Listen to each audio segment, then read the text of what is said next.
Thank you for joining us for TC49, for True Crime 49. Today we're going to discuss the suspect in the Duffy Murnane, or Anesha Duffy Murnane murder case, the alleged suspect, Kirby Calderwood. We would like to explain that in this episode in particular, we will be talking about the crime, maybe a little bit more graphic than our previous episodes. We really try to be sensitive to the family. Listen with discretion. Welcome to True Crime 49.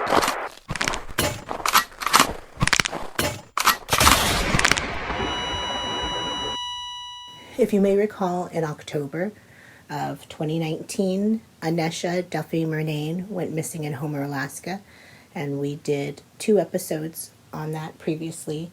Missing with a silver alert. The small town looked for her, as we talked about in the previous episodes. The cadaver dogs came out. They pronounced her deceased by jury in June of 2021, and it was considered a homicide. Somebody definitely had taken her. They worked very hard, even in having a special investigator, Matt Haney, come in. And that led us to May of 2022. 2.5 years later, the police in Ogden, Utah, arrest Kirby Calderwood at 32 years old at the time, now the suspect. He was arrested in Ogden, Utah, and his wife is the one that had called the police, said that he has the missing poster, and he has her watch. When they arrest him, he has the rifle in the car, he has a bunch of strange items at his house. And that's where we've been sitting up until now. He had a couple of firearms in the vehicle with him, and at that time he had an order of protection from Utah. But really what we want to do now is talk about the things that we know, been uncovered since Kirby was first arrested. And one of the things that's interesting, it's May, June, July, August. It's been 4 months, and there's been nothing in the media. So what we have are initial reports and then people who have contacted us with information that really doesn't help the police any, but it gives us an insight to who he is. Imagining the person who commits these type of crimes, they always say, they don't want to get caught. They don't want to go to jail. They don't want to go to prison. And so, but it feels like, when you get caught, you're going to go to prison. Well, this kind of illustrates what the reality is. That there is a segment of time it takes for you to extradite someone. That the story doesn't just start with the investigators. He's actually on hold in another state, filing all the correct papers just to extradite him to Alaska for the charges that come from Homer. Mm-hmm. And that's where he's at. And that's maybe why you haven't seen any interviews, you haven't seen any big releases of information. It's in limbo. We've had several people contact us who, like I said before, that really doesn't help the police with the investigation, but kind of gives us an insight to Kirby and some of the people he was associated with. Or several associates of Kirby's through the military contact us. And mixed reviews. Some of them were very positive and some of them were not so positive.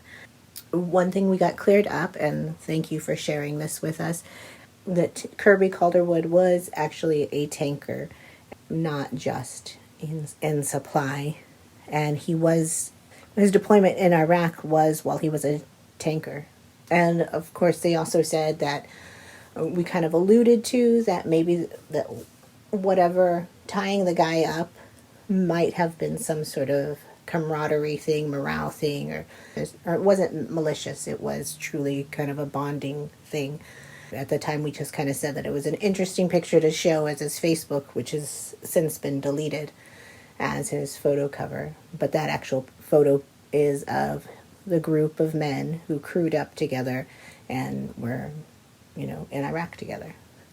The guy who knew him, they were in the crew together. He says that Kirby was into violent sexual porn, and that sometimes he told them about tying up girls.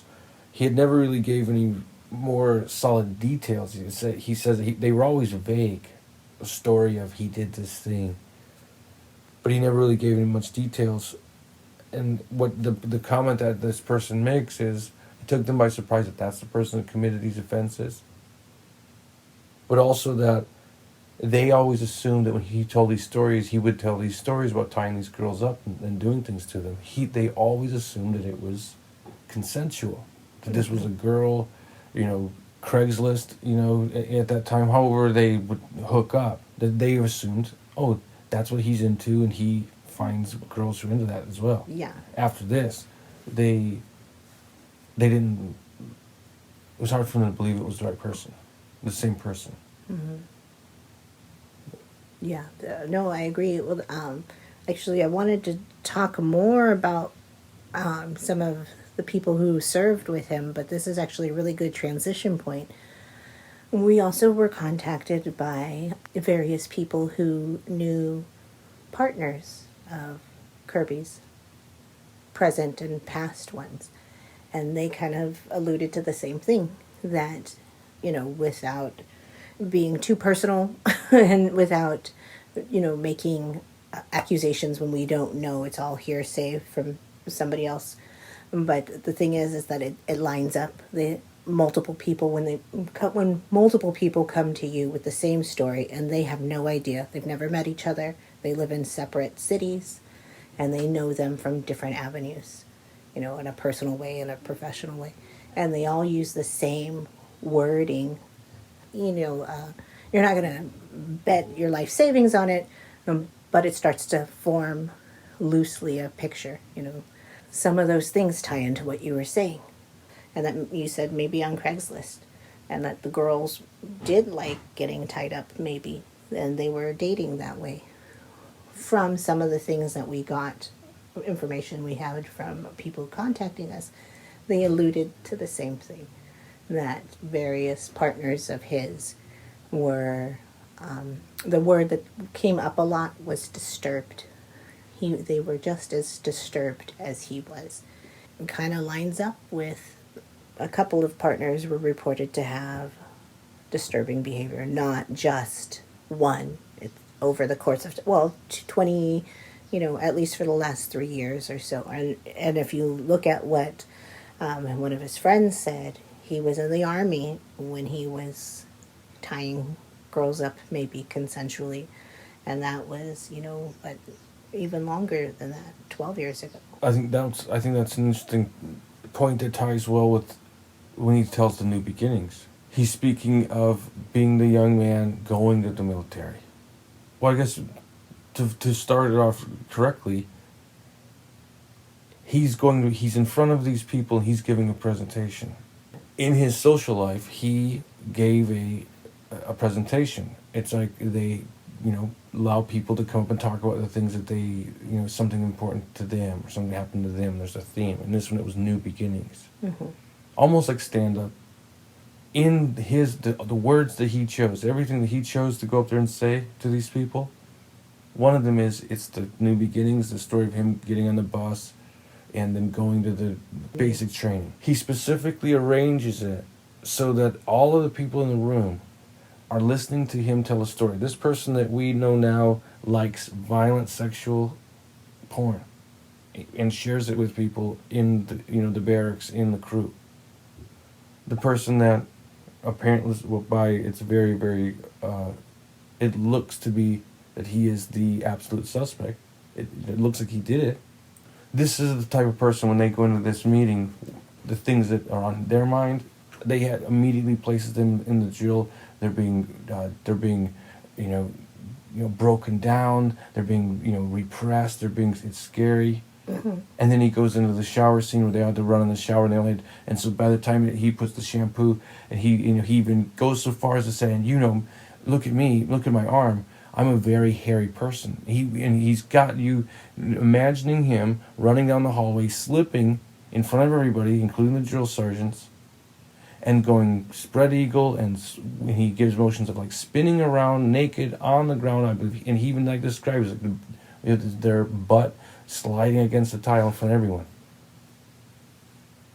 And then quickly uses it to tie in real quick that it was about new beginnings. Yeah. All of a sudden I'm that guy.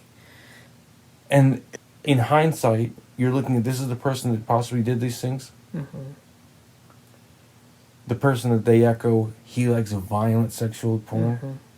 This is the person when he goes up there, that's the first thing that he wants to do. He's wanting, and he has you visioning him, hairy, legs spread, sliding across the tile. That was one of the things in that he said. At one of the bars, I believe it's the Alibi, they do a storytelling night. And you said it was almost like stand-up, but I'm not sure all of them are supposed to be stand-up. I think they're supposed to be like cathartic beginnings. And that's when I came to Alaska, or that's when I met my husband, or that's when I had my child. And that's when I became that guy. Is what he said. One thing, too, when you look at the girlfriend that turned him in, one of the things that she had said was, she used the word, after he had killed her, that he had also disfigured her, was the term that was used. And there were implements that they had found, and the person showing signs of torture, which they suspected signs of torture. So if you have someone who's a sadist and they enjoy watching you be overcome by what he's doing, even if it's right in front of everybody, in all the little ways too. So when you have this person that you know is a sadist, and they're going up there when there's apparently the regular show, then you got the after hour show for the more adult, which he says, oh, I'll save that other stuff for the next show. This is the opener, and this is the guy who's saying these things. But he also did say, he talks about buying this fancy car, hot rod car.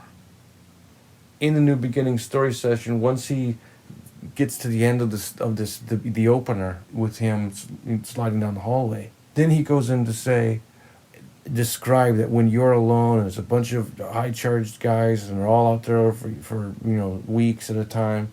He didn't talk about you form these brotherly bonds and you become comrades. He went right into, you sit around and you watch a lot of porn. He starts going right into the porn right off the bat. And specifically he says that you're watching every type that everybody else likes. Everyone's bringing stuff to the table and everyone's watching each other's stuff. He does then begin to describe a scene where there's two men. The two men are contractors, and then he says, oh, they're not working. What are they doing is what he alludes to. And basically the one that he chooses to use is with two grown men.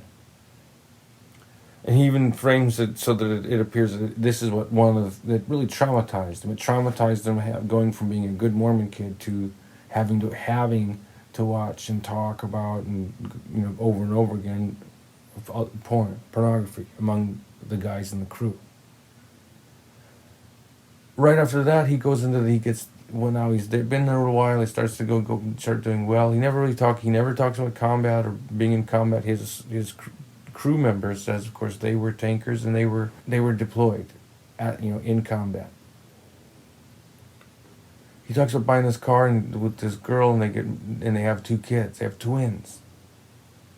And then the hot rod was a big thing for him. He says, made him feel good. He loved to drive around town. And when he talks about the twins, they were brought up as I mentioned it, and so what did he have to do? He had to sell his car. And it's really kind of a punch in the gut. You're like, you can't believe this guy. He's talking about this hot rod car that he likes and how it likes to make him feel, and him and the girl, and they get pregnant, and they have twins, and guess what? I had to sell my car. And right at the punchline, it said, and we ended up getting divorced, but I guess it's all for the best. And it just really pings is really shallow. Beginning part of him telling his story about coming to boot camp and being naked and watching all the porn, he's really kind of charismatic. While he lived in Homer, he worked with the history of arts, or he did fundraising there, and he was in several plays. I think he said, he was quoted to saying, I like pretending. So he was kind of this theater person, very dramatic, and, what did he say? He cultured his identity. But when he tells the beginning of that story, people are laughing, they are It's really engaging. But when he gets to the end, he's getting out and he buys himself the car for having to deal with all the porn and then gets rid of it and gets divorced and stuff. Da, da, da, da, da, da. You know what I mean? Like you said, not only does it come off very shallow, his ability to captivate or his ability to convey his emotion is totally gone in that second half of that story. The point of that whole speech was really all of the sexual deviant stuff in the beginning. That's what he was excited to share. And like you said, it wasn't being deployed or the places he went. It was the sexual deviant stuff. And then when he kind of like came back and had to return to regular life, it's very, quick. Really enjoying and feeling free to talk about his sexuality and share that. But his personal life and responsibilities is a drag. And it's so evident in that small snippet. But again, hindsight, you wouldn't have ever, oh, he's really good at the beginning. And it was like, and then I woke up. To go and visit the link and go there and listen to this thing for yourself. Number one, it's very rare that you get to listen to the recorded voice of the number one suspect, what looks like red-handed kind of a guy. And you get to listen to things that he said candidly about himself and about things that were important to him, the things that were important to him at the time. You get to listen to all this, and it is in the spectrum of time from when she went missing and then he was arrested. It's in while he was in Homer. And one of the things that you can notice in it is that he felt comfortable enough with he knows how he is with people. He felt comfortable enough with his meter of charisma that he thought, I'm going to go up there and he's going to do this thing. He does not come in here as if someone who says, shaking like a leaf, I can't believe you guys made me do this. Yeah. He looks very vigorous. He looks like he is being kind of ambitious. But you can hear him setting it up, doing the punchline, and kind of waiting for it. He's expecting to lap up some milk. And, comedians, a lot of times you watch them, they usually play their cards very cool when it comes to, I'm going to make you laugh, and I'm not going to look around the room, and he kind of is waiting for that validation. So to me, what it tells me is that he does feel comfortable with his charisma. He does feel like, I got something to offer. Get me there and I'll deliver. Mm-hmm. But you can still hear him setting it up, playing the little decks of cards, and waiting for you to fall the next one. A person who doesn't have any empathy, they can mimic, but they're not gonna be identifying with you on the inner warm apple pie, warm heart feelings inside, because they don't have that connection to you, which is why they can commit these type of crimes, and it means nothing to them, or it means the world to them. He had a lot of action from women. It wasn't as if he was in the desert when it came to women. One of the things when you start to, like, let's say before you hear his voice, before you see him in action, you see the photos of him, when you start to say they come from a family where the dad and the brother were small town heroes when it came to football. This guy we're talking about, the other son, he went to the army, and knowing now that he did do combat time inside of a tank, right? Come to find out, this is the person who is accused of doing all of these horrible things. You can start to get a picture in your mind of this, maybe what you think this guy would be like, but he comes off so disarming. He comes off very feminine, which is nothing wrong with. He comes off not in a very masculine way. He comes across in a very almost considerate, supportive. All of the defenses being washed by waves of him being very, meek, supportive, helpful, attentive, soft, very soft-voiced, very maternal voice. Mm-hmm. So much that if you listen to it, it would be unwise to answer the phone with using pronouns when you hear his voice. In the olden days, even. So, but as far as him being around all of these women, one thing that comes to mind is how disarming the whole structure of how he presented himself was always, it seemed like at every angle it was meant to disarm. and to not have you feel threatened or alienated. And that's a really good place to talk about how he used that with Anesha, or how her family likes to call her Duffy, Murnane. That he worked at within the umbrella company that she was also at, and I think at some point he used their same services for healthcare, mental health care For the stability. behavioral health system. So not only was he employed there, but at some point he also used their resources, and that he had met Duffy there. That they even ate together at time. We had suspected, and her father had also said there was no way that it was a stranger, that it was somebody that she would know, and somebody that they would like convince her or talk to her about, like giving her a ride. She willingly got into Kirby's vehicle, using, like what you said, his demeanor, his voice, mimicking some sort of empathy, very disarming. And so he convinced her to get into his vehicle. We know now that the home that Duffy was in was unoccupied during that time, and that he had set it up. He took the day off of work and drove around town and stumbled upon her. He had planned on doing something, but also didn't plan on doing something. He had built the torture little shack while he knew that the in-laws, they were his girl, they weren't married at the time. Yeah. But the in-laws' house, he had, while they were gone for a few months, he had the torture shack. He built it, prepared it in a way that it could be disassembled. While he's out there driving around, and you're in Alaska, you're in the, as we said, like brochure quality of fisherman town, a quaint little drinking town with a fishing problem. All the bumper stickers say. And what does this guy roll up in? This tanker guy from his dad was the football in a Subaru Forester. Very responsible and conservative. He takes her to the house with the ruse of, I need to get my phone charger. Right off the bat, when they've always cataloged, is it disorganized or organized?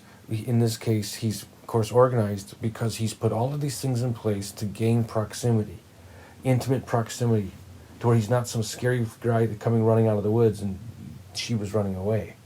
He has gained proximity to her, and once she was over that crawl space door is when he attacked. In the report it says that he threw her down into the crawl space hole, that it did quite a bit of damage to her when she fell down in there. And then he went down there and continued to attack her, and then that's when he got her phone. And that's when he disabled the phone. In the affidavit, it says that after he disposed of the phone, he came back, and after she was restrained and he had already abused her, he disposed of her phone in Beluga Lake, which, without getting too specific, it's a stone's throw away from a front window that he sits in often at the time. So he disposed of it in Beluga Lake, where he could totally see it frequently. And then we went back to the home that he had, or to the crawl space, and tortured Duffy and murdered her, and then disposed of her. And that the likelihood of her body ever being recovered is slim to none.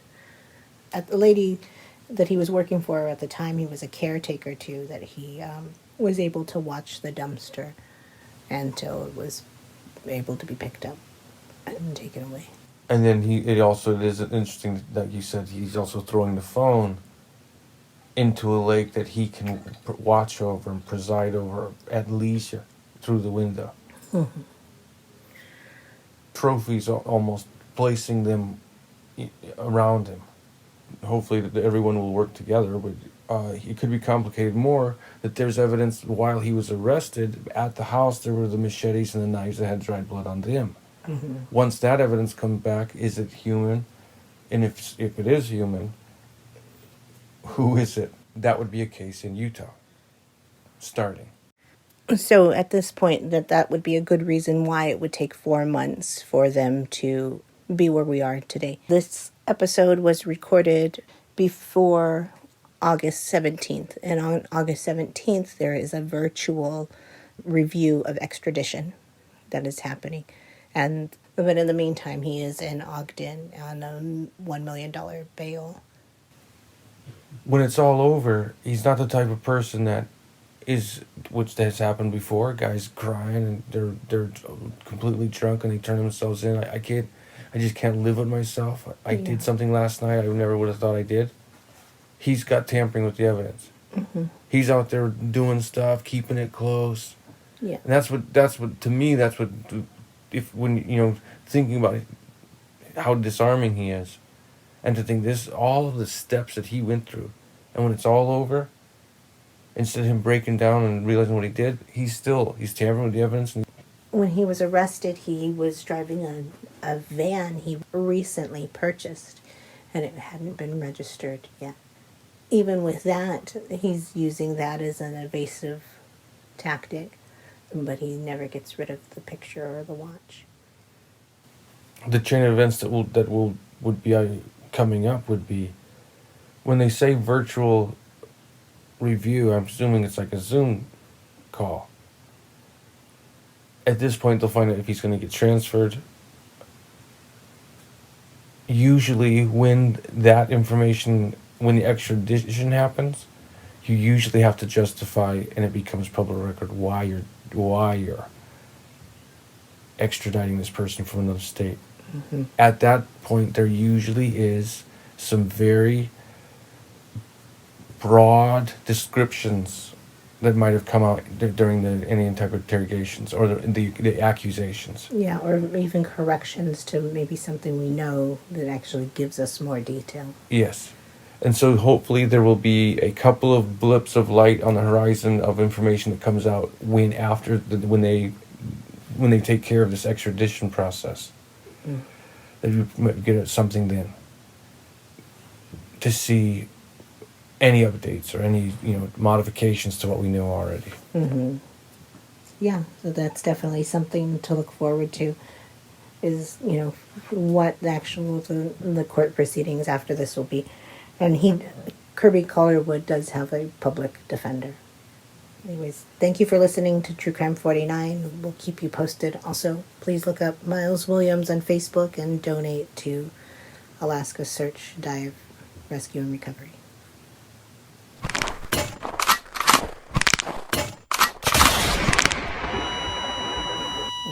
Also check out our book, Joe Millionaire, on Amazon.